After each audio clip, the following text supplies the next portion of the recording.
Sa katong wala pa makaila sa lapakanay, usa ka na kamatang sa sagbot na pwede nimong ibaligya.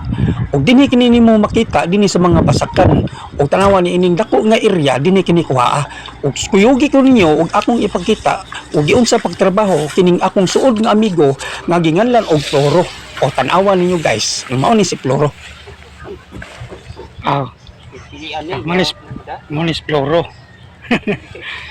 Oh, yun ani ulan ni siya guys. Yun ani ulan ni siya pag ano no. Hay ra ni siya diri. Og tan-aw ni okay ni actually kini green gani siya nga sagbot sa pagkuha pa ni. Kay ni abot na magduha ka adlaw o ni ani yung color ni action lang siya brown. O nindot ka tan-aw guys, yun ani ulan ni siya pagbuwad tanawa. O mao kini siya tulon ni kadlaw. Kini pwede na ni siyang ibaligya. O tanawa guys, o tanawa nindot ka tan-aw. Giunsa niya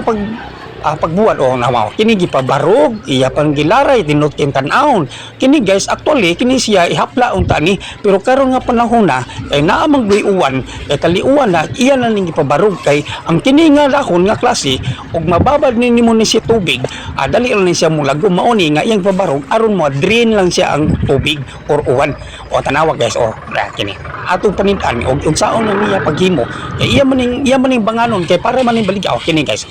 ready na ni siya pagbangan o ato ning estudyuhan og unsaon kana niya pagbangan o dawa kana yapla na niya guys o kana tarungon pud ni siya guys kay ngano aron pud dili siya tan-awon gubot kay tanan pero uban na magbangan nga murag gubot pas lokot tan-awon murag mo lingiw ang bayro og makakita dili ba hapsay o nani hapsay kasi tan-awon guys o kanani guys o kini gibilutok lang siyang ginagmay guys para di ka maglisod po og higot o tanawa o nani mao ni siya yung ana na kasimple tanawa og gini guys agi na niya sa duha ka adlaw ug ato ni sudyuhan o pila gid iyang masapi niini anak pwede na siya higto na ni guys ana og naamoy buli pwede na siya buli kay wa may buli di straw lang sa imong gamiton ayun anion ni siya paghigot guys tanawa kung tagamay bingaton nindot siya tanawon anion ni siya guys aron hapsay ba dili siya gubot tanawon ma-attract sa buyer nawa at least dapat tumoy higtan po na siya aron hindi po siya mabas-bas pag inag-alsa nimo yan ani ni siya guys wala abong to na siya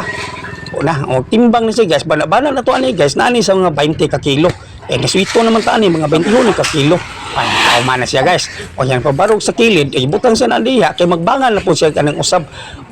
tanay nindot na siya tanawon guys nara na yung mga bangan niya nindot hapsay tanan walang damang guys nakatulo na siya kabangan agi ni sa duha ka adlaw ato ning siyang estudyon guys kay moaboton yung bayar ng taon nanang bayar guys awang bayar unsa po ni kamarunong ang bayar guys dala po ni sila mga tayaol na kay yung timbangan kini timbangan nga puro na taya ang spring ba dili na halos mulusno mao po ning mga bayar guys kini siyang 20 ka kilo atong kuan agoy nahog ni kita sa 16 ka kilo ni guys tama astilan kining timbangan na dahil di kayo malusno kumao po ni mga bayira guys 16 ka kilo wala kita mahimo kaya mao na ilang pong kalaki kini kay dako ko ni bangan atong estimate ani 30 ka kilo sus tanawa inahog ni sa 20 ka kilo guys wala po ni ilang kalaki guys kaning ikatulo bangan atong tanaw mga 20 po ni atong banana 16 ka kilo guys so nitimbang na siya 65 ka kilo ni sapi ra si Floro nani mga 800 ka pin salamat guys.